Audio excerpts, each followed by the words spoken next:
दोस्तों नमस्कार, स्वागत है आप सभी का all India first YouTube channel पे। इस वीडियो में हम बात करेंगे उत्तर प्रदेश से निकली नई शिक्षक भर्ती के विज्ञापन के बारे में, जिसको लेकर डिटेल में आपको जानकारी दी जाएगी। चाहे उसकी योग्यता की बात की जाए या फिर इसके अलावा वेतन, टीईटी या फिर कौन कौन आवेदन कर सकता है, और भी बहुत सारी जानकारी जो कि किसी भी भर्ती के संबंध में महत्वपूर्ण होती है। तो चलिए दोस्तों वीडियो शुरू करते हैं। दोस्तों आगे बढ़ने से पहले हम बात करेंगे केबीएस पीआरटी की बेस्ट बुक के बारे में, जो कि चक्षु प्रकाशन की है। अगर आप केबीएस पीआरटी में एक सीट लेना चाहते हैं तो आप सभी को बेस्ट बुक ही परचेज करनी चाहिए, जो कि चक्षु प्रकाशन के माध्यम से तैयार की गई है। इसमें 2000 से ज़्यादा क्वेश्चन, साथ ही नए पाठ्यक्रम को ध्यान में रखकर ही तैयार किया गया है, क्योंकि केबीएस पीआरटी का सिलेबस बिल्कुल नया है और आप सभी को वही पढ़ना चाहिए जो कि नए सिलेबस पर आधारित आपको पढ़ाया जाए। और चक्षु प्रकाशन की ये बुक बिल्कुल नए सिलेबस पर ही आधारित है, जिसमें आपको करंट अफेयर, इसके अलावा जनरल इंग्लिश, सामान्य, इसके अलावा अगर बात की जाए शिक्षा शास्त्र, पर्यावरण विज्ञान, कंप्यूटर ज्ञान और भी तमाम जो सब्जेक्ट आप सभी के पूछे जाने हैं उन सभी को यहाँ पे रखा गया है। और कंप्लीट आपको स्टडी गाइड देखने के लिए मिलती है। जैसा कि आप सभी अपनी स्क्रीन पर देख पाए, सभी महत्वपूर्ण जानकारी आप सभी को इस बुक के अंदर देखने के लिए मिलती हैं। इतना ही नहीं, एग्जाम में आने वाले मोस्ट एक्सपेक्टेड क्वेश्चन भी आपको देखने के लिए मिलते हैं। साथ ही सभी क्वेश्चन की सटीक उत्तरमाला, साथ ही आप सभी को व्याख्यात्मक हल भी मिलते हैं। इस बुक को आप अमेजॉन या फ्लिपकार्ट या फिर अपने नज़दीकी स्टोर से परचेस कर सकते हैं। अमेजॉन और फ्लिपकार्ट के लिंक आपको वीडियो की डिस्क्रिप्शन में दिए हैं, अभी जाएं और परचेस करें। वापस आते हैं मुद्दे की तरफ। मुद्दा है उत्तर प्रदेश के अंदर निकली नई शिक्षक भर्ती के विज्ञापन के बारे में। उत्तर प्रदेश के अंदर बहुत सारी ऐसी भर्तियां हैं जिनकी विज्ञापन जारी होने हैं, और जिस भी भर्ती को लेकर जानकारी निकलती है आपको सबसे पहले दी जाती है। तो चलिए बात कर लेते हैं, लेकिन उससे पहले मैं आपको बता दूं कि हमारा एक परीक्षा सिटी यूट्यूब चैनल भी है। उस पर आप सभी के लिए बहुत जल्द free material, free study course आपको देखने के लिए मिलेंगे। अगर आपने सब्सक्राइब नहीं किया है तो लिंक आपको वीडियो की डिस्क्रिप्शन में मिल जाएगा। और वीडियो को लाइक कर दें, शेयर कर दें और चैनल को सब्सक्राइब कर लें। सबसे पहले शिक्षक भर्ती की योग्यता के बारे में हम बात करेंगे, उसके बाद हम बात करेंगे वैकेंसी के बारे में। यहाँ पे आप सभी को देखने के लिए मिलेगा कि bachelor degree in any stream with state TET, मतलब अगर आपके पास में स्टेट का टीईटी है, जो कि आपके पास यूपी टीईटी होगा।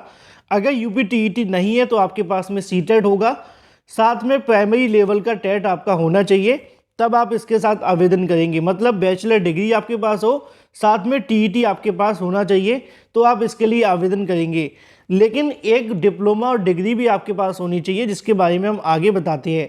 अब पहले नंबर पे क्या आता है वो आपको देखने के लिए मिलेगा डीएलएड या बीटीसी। अगर आपके पास में डीएलएड है, डिप्लोमा एलिमेंट्री इन एजुकेशन, तो आप इसके लिए आवेदन कर सकते हैं।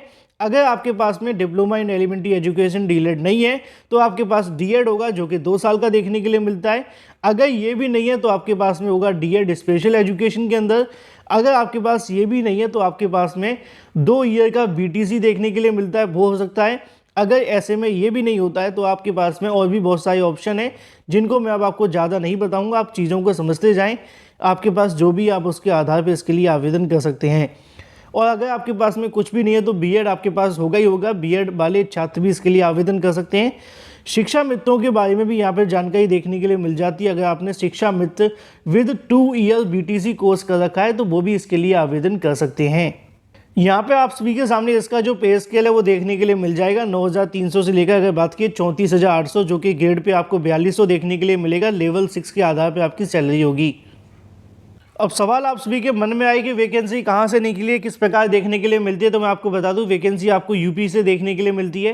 ठीक है, यूपी से वैकेंसी है। यहाँ पे उसका पूरा का पूरा डिटेल लिखी हुई है, ऑफिस ऑफ कंटेनमेंट बोर्ड। इसके अलावा अगर बात की जाए तो नीचे आप सभी के सामने इलाहाबाद देखने के लिए मिल जाएगा, जिसको आप प्रयागराज के नाम से जानते हैं। कंटेनमेंट बोर्ड के माध्यम से जो भर्ती के नोटिफिकेशन निकाले जाते हैं, ये यूपी के अंदर तो है, लेकिन ये आपको सेंट्रल गवर्नमेंट के अंदर देखने के लिए मिलते हैं।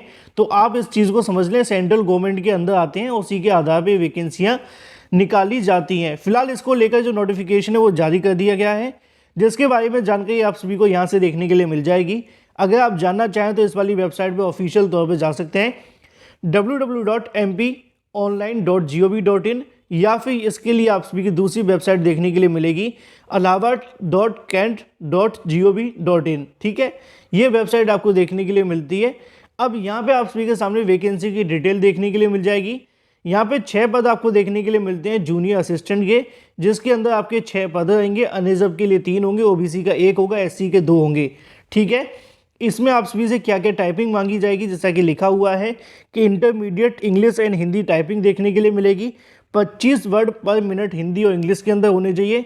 CCC सर्टिफिकेट इनके पास होना चाहिए, तो इसके लिए आवेदन कर सकते हैं।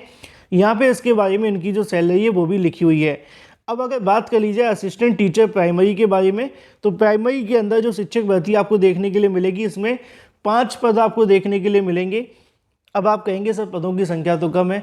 देखो उत्तर प्रदेश के अंदर जैसे तैसे तो कोई भर्ती आ रही है, ये कंटेनमेंट बोर्ड के माध्यम से निकाली गई है इलाहाबाद की तरफ से, तो ये इलाहाबाद के अंदर ही आपकी नियुक्ति होगी, मतलब कि प्रयागराज के अंदर ही आपकी नियुक्ति होगी। और ये जो भर्ती होने वाली है सिर्फ प्रयागराज शहर के लिए होने वाली है। आपकी परीक्षा भी प्रयागराज में ही होगी, तो वहाँ से वैकेंसी निकाली गई है। तो फिलहाल यहाँ पे पदों की संख्या लिखी हुई है। 2 अनरिजर्व की आपको देखने के लिए मिलेगी, एक ओबीसी, एक एससी और एक ईडब्ल्यूएस भी आपको देखने के लिए मिलेगी। योग्यताओं के बारे में जानकारी मैंने आपको स्टार्टिंग में दे दी थी, ग्रेड पे आप सभी को पहले से बता दिया है, तो सारी जानकारी आप सभी के पास में है। कुछ और पद भी यहाँ पे निकले जैसे कि जूनियर इंजीनियर के बारे में, इसको लेकर हम बात नहीं करेंगे। अगर आप जानना चाहें तो जान सकते हैं अलग से नोटिफिकेशन पढ़कर। लिखा हुआ है कि एक पोस्ट जो आपको देखने के लिए मिलेगी असिस्टेंट टीचर की रिजर्व रहेगी पीडब्ल्यूडी के लिए, मतलब एक जो पोस्ट रहेगी वो यहाँ पे पीडब्ल्यूडी छात्र के लिए होगी अगर वो आवेदन करते हैं। तो यहाँ पे अगर बात की जाए एज के बारे में, तो एज को लेकर यहाँ पे लिखा हुआ है the date of determine the age limit shall be the last date of, मतलब जो आपकी लास्ट डेट होगी उसी के आधार पे आपकी जो एज है वो डिटरमिन की जाएगी। जैसे कि आपकी अगर 30 साल होने वाली है तो 30 साल आपकी उसके लास्ट डेट से पहले पहले नहीं होनी चाहिए, क्योंकि ज़्यादा होगी तो आप आवेदन नहीं कर पाएंगे। अब यहाँ पे अगर बात की जाए एज लिमिट के बारे में, तो अनरिजर्व और ईडब्ल्यूएस की जो एज है वो 21 से लेकर 30 देखने के लिए मिलेगी। ओबीसी की जो एज होगी वो 21 से लेकर 33 के बीच में होगी। एससी के लिए जो एज होगी वो 35 साल देखने के लिए मिलेगी। एक्स सर्विसमैन को यहाँ पे 3 साल की छूट मिलेगी, ओबीसी एक्स सर्विसमैन को 6 साल की और एससी एसटी एक्स सर्विसमैन को 8 साल की छूट देखने के लिए मिलेगी। इसके अलावा अगर बात की जाए डिपार्टमेंटल कैंडिडेट के लिए यहाँ पे 40 साल उम्र देखने के लिए मिलेगी, या फिर अगर बात की जाए डिपार्टमेंटल कैंडिडेट के लिए जो ओबीसी से उनको 43 देखने के लिए मिलती है।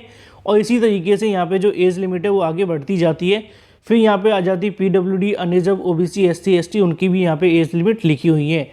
फिलहाल अगर बात की जाए मोड ऑफ सिलेक्शन के बारे में, तो लिखा हुआ है कि रिटन टेस्ट के आधार पर आपका मोड ऑफ सिलेक्शन देखने के लिए मिलेगा, चाहे वो जूनियर असिस्टेंट के लिए हो, रेवेन्यू कलेक्टर के लिए या फिर असिस्टेंट टीचर के लिए। इसके अलावा यहाँ पे और भी जानकारी आप सभी के सामने लिखी हुई है कि आप सभी का आफ्टर रिटन टेस्ट आप सभी के लिए क्वालिफाइंग टाइपिंग टेस्ट देखने के लिए मिलेगा, जो अलग अलग वैकेंसी के लिए बताया जाता है। फिलहाल आपका क्या होगा, असिस्टेंट टीचर के लिए आपकी बस लिखित एग्ज़ाम देखने के लिए मिलेगा। आपका जो एग्ज़ाम होगा हिंदी इंग्लिश दोनों के अंदर देखने के लिए मिलेगा, तो आपको ज़्यादा दिक्कतें नहीं होंगी। आंसर की आपकी जो अपलोड की जाएगी वो इसी वेबसाइट के माध्यम से आप सभी जाकर चेक कर सकेंगे, जो कि मैंने आपको स्टार्टिंग में बता दी थी। यहाँ पे आप सभी के सामने लिखा हुआ है कि 0.33% आप सभी के सामने देखने के लिए मिलेगा, जो कि पेनल्टी के रूप में काटा जाएगा। मतलब अगर आप एक क्वेश्चन का गलत आंसर देते हैं तो 3 क्वेश्चन गलत होने पे आपका एक काट लिया जाएगा, तो 1/3 की आपकी नेगेटिव मार्किंग भी आपको देखने के लिए मिलेगी। इसके अलावा यहाँ पे अगर बात की जाए असिस्टेंट टीचर के बारे में, तो लिखा हुआ है कि जनरल इंटेलिजेंस आपको देखने के लिए मिलेगा, जनरल अवेयरनेस होगा, न्यूमेरिकल एप्टीट्यूड होगा, इंग्लिश कॉम्प्रिहेंसिव होगा। इसके अलावा यहाँ पे आप सभी के कोर्स से संबंधित चीज़ें भी देखने के लिए मिलेंगी। 100 क्वेश्चन होंगे, 2 घंटे का आपको समय देखने के लिए मिलेगा। जूनियर असिस्टेंट के लिए भी यहाँ पे यही चीज़ें आपको देखने के लिए मिलेगी और 100 क्वेश्चन होंगे, 2 घंटे का समय देखने के लिए मिलेगा। इसी के साथ अगर बात की जाए यहाँ पे आप सभी के सामने लिखा हुआ है कि किस में से क्या क्या पूछा जाएगा, उसको आप खुद से पढ़ लेना। यहाँ पे आप सभी के सामने लिखा हुआ है कि फ़ीस कितनी होगी। अनरिजर्व, इसके अलावा जनरल के लिए 1000 रुपये देने होंगे, एक्स सर्विसमैन के लिए 800, ओबीसी के लिए 500, एससी एसटी के लिए 300, पीडब्ल्यूडी के लिए कुछ भी यहाँ पे देखने के लिए नहीं मिलेगा। और एमपी ऑनलाइन पोर्टल के माध्यम से अगर आप इसके लिए आवेदन करेंगे तो 170 प्लस आपको 18% जीएसटी जो कि अनिवार्य आपको देना पड़ेगा, क्योंकि आप बेरोजगार हो, है ना, अडानी तो हो नहीं। बाकी इसके अलावा नीचे जानकारी लिखी कि एडमिट कार्ड आपका जो जारी होगा वो इस वाली वेबसाइट के माध्यम से आपको जानकारी दे दी जाएगी। रिटन टेस्ट के बारे में अगर आप जानना चाहते हैं तो आप सभी रेगुलर वेबसाइट को चेक करते रहें, ऐसा भी उनका कहना है। हालांकि एलिजिबिलिटी क्राइटेरिया मैंने आपको बता दिया है कि भारत का नागरिक होना चाहिए, वो इसके लिए आवेदन कर सकता है। मतलब पूरे भारत के तमाम वो अभ्यर्थी, चाहे वो लाखों करोड़ों हो, 5 पदों के लिए आवेदन कर सकते हैं। इसके अलावा अगर बात की जाए कुछ और जानकारियों को लेकर, तो कुछ ऐसा नहीं है जो कि मैं आप सभी को बताऊं, क्योंकि यहाँ पे बताया गया कि नौकरी के बाद आपका डॉक्यूमेंट वेरिफिकेशन कैसे होगा, रिजेक्शन कैसे होगा, और भी बहुत सारी जानकारी मेडिकल टेस्ट वगैरह के बारे में।